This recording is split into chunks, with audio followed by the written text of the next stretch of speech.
समतापुर नगर में मधुसूदन नाम का एक व्यक्ति रहता था। वह बहुत धनवान था। मधुसूदन का विवाह बलरामपुर नगर की सुंदर लड़की संगीता से हुआ था। एक बार मधुसूदन अपनी पत्नी को लेने बुधवार के दिन बलरामपुरा गया।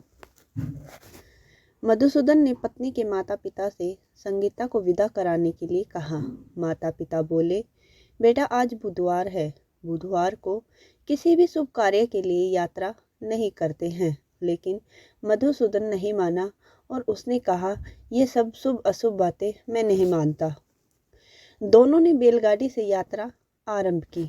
2 कोस की यात्रा के बाद उसकी गाड़ी का एक पहिया टूट गया। वहां से दोनों ने पैदल यात्रा शुरू की। रास्ते में संगीता को प्यास लगने लगी। मधुसूदन उसे एक पेड़ के नीचे बैठाकर जल लेने चला गया।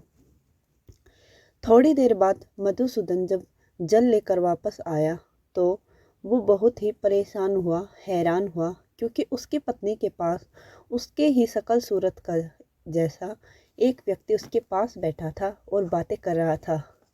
संगीता भी मधुसूदन को देखकर हैरान रह गई और वह दोनों में कोई अंतर नहीं कर पाई। मधुसूदन ने उस व्यक्ति से पूछा, तुम कौन हो और मेरी पत्नी के पास क्यों बैठे हो?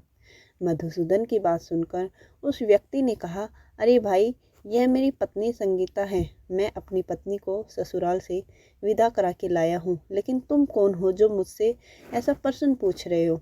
मधुसूदन ने कहा, तुम जरूर कोई चोर या ठग हो, बहरूपिया हो। यह मेरी पत्नी संगीता है।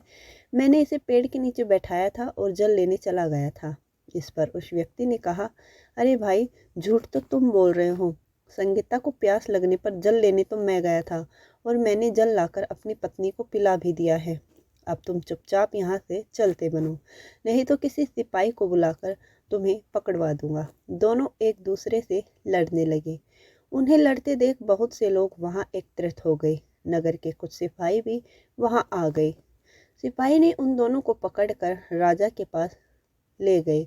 सारी कहानी सुनकर राजा भी उनका निर्णय नहीं कर पाए।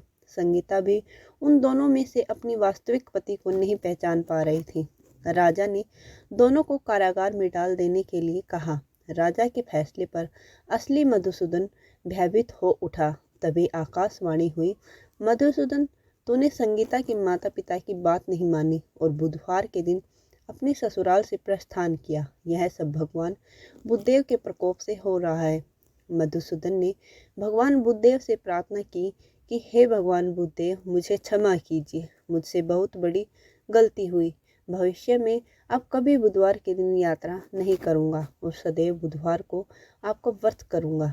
मधुसूदन के प्रार्थना करने से भगवान बुद्धदेव ने उसे क्षमा कर दिया। तभी दूसरा व्यक्ति राजा के सामने से गायब हो गया। राजा और दूसरे लोग इस चमत्कार को देखकर हैरान हो गए। भगवान बुद्धदेव की इस अनुकंपा से राजा ने मधुसूदन और उसकी पत्नी को सम्मानपूर्वक विदा किया। कुछ दूर चलने पर रास्ते में उन्हें बैलगाड़ी मिल गई। बैलगाड़ी का टूटा पहिया भी जुड़ा हुआ मिला। दोनों उसमें बैठकर समतापुर की ओर चल दिए। मधुसूदन और उसकी पत्नी संगीता दोनों बुधवार का व्रत करते हुए आनंद पूर्वक जीवन यापन करने लगे। इस तरह भगवान बुद्धदेव की कृपा से उनके यहाँ खुशियाँ बरसने लगी। इस तरह जो स्त्री पुरुष विधिवत बुधवार का व्रत करके व्रत कथा सुनते हैं, भगवान बुद्धदेव उनके सभी कष्ट को दूर करते हैं।